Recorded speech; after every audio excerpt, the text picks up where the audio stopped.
Welcome to another edition of Wisdom Keeping Wednesday with me, Kipa Cetán. I'm coming to you today from a beautiful beach in Santa Barbara, officially known as Arroyo Burro Beach.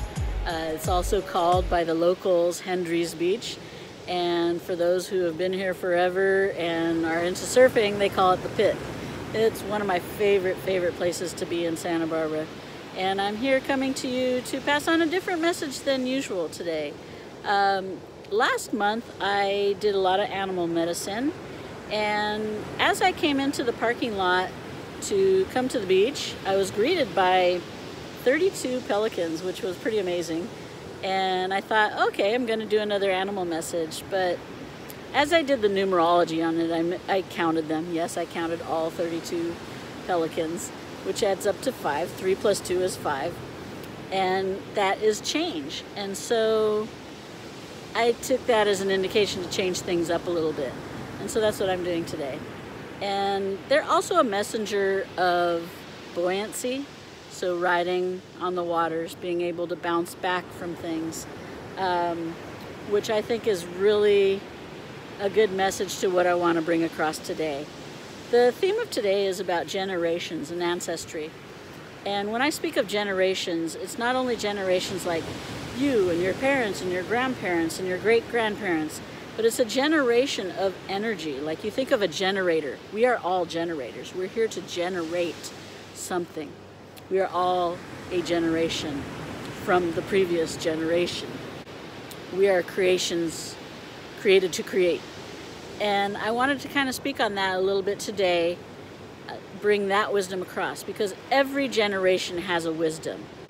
Every generation tends to judge the one before. I'll get into that judgmental issue another time, but that's been coming up a lot. Judgment has been coming up a lot as well, which we may get into, we may not. We'll see. We'll see how it rolls. I feel like each one has something to teach. And I especially want to speak of the children. I've been working with children for a very long time.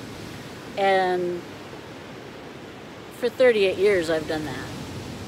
And so recently I've been working with some teens, and I've come to the decision that I want to come up with a new name for teens because it just doesn't do them justice. The teens are, if you think about the circle of life, they're about the third cycle. You know, we have the infant, and then we have, well, I guess they're the second cycle. We have the infant, we have the adolescent, and then we have the adult, and then we have the elder. So they would be the second cycle of life. You wouldn't think, oh, you know, they're just a bunch of teenagers. They don't know what they're talking about. They have a lot to learn. They haven't lived life yet. Yet, there's a lot going on in those heads that are developing still. In that process, we ignore a lot of what they have to say to us. There is a lot of ignorance happening when it comes to teens. I feel they're the most mentally tormented cycle of life. If you're not a teenager anymore, and you think back to when you were a teenager, everything seemed like it was torment. Everything was a challenge. Everything was, that doesn't make sense, or I want to know more. It's like, I want to do it my way, or whatever it may be. And so they bring a different approach to things. And the ones that I've encountered recently and throughout the years are really trying to tell us something. In this day and age especially, I feel like they're bringing such a gift to us and we're not seeing it. What I want to say to you is really pay attention to the words that they are speaking, verbally and non-verbally. They have a lot of compassion, and they have a lot of sorrow as well. You know, that's the contrast. With compassion comes sorrow. You know, with joy comes happiness. You know, there are extremes to everything. And with these teenagers, they have so much to bring to us, so much knowledge. You know, their technological advancements and their understanding of it is beyond anything we've ever seen before. Yes, adults have developed it, But these teenagers seem to understand it better than the adults do.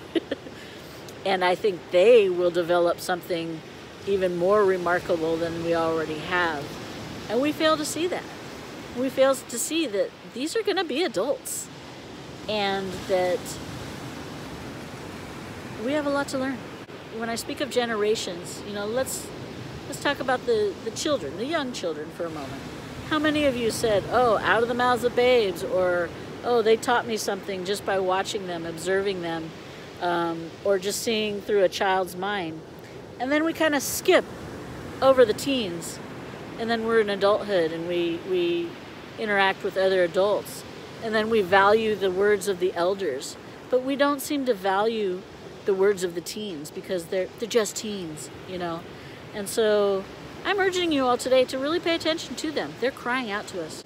And as one who's been a teen, I can remember when I was very tormented, and for no apparent reason, I wanted to commit suicide.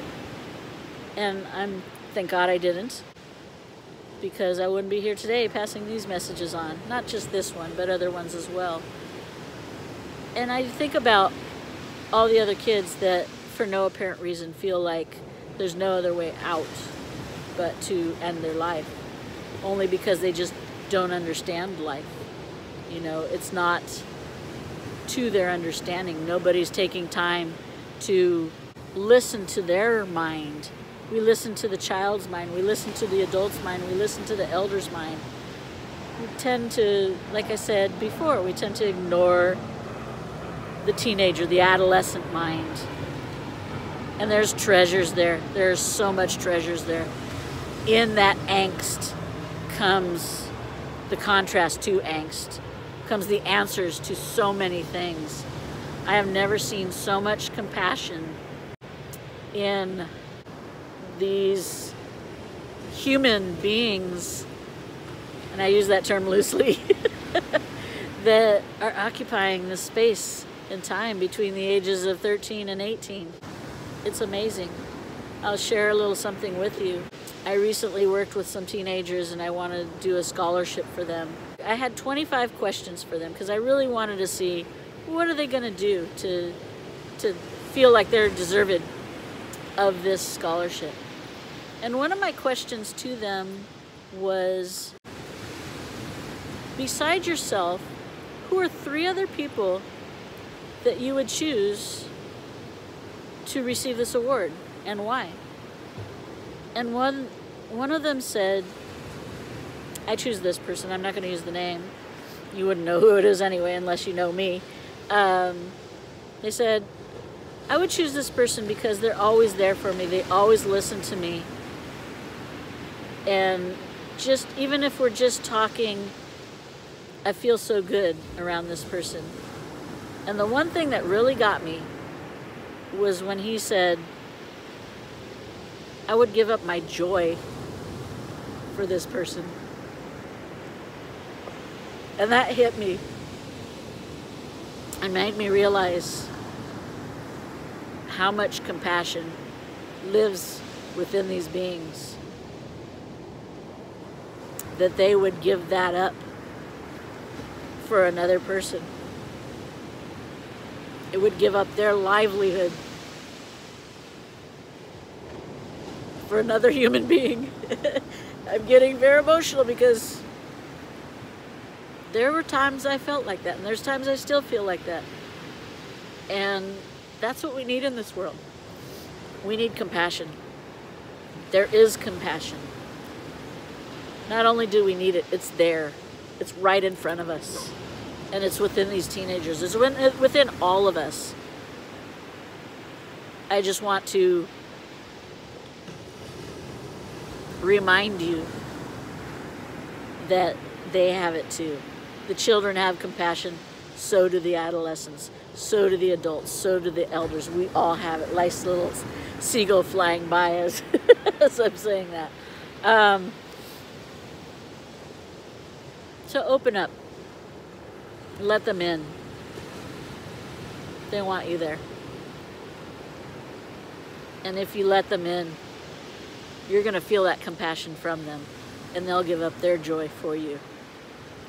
I think our job is to give that joy back to them so they feel loved, so they can keep on generating this energy of compassion. And that's what I'm talking about when I say generations. We are generating love. We are generating compassion. We're generating something for a new way of being, a way to bring the old and the new together.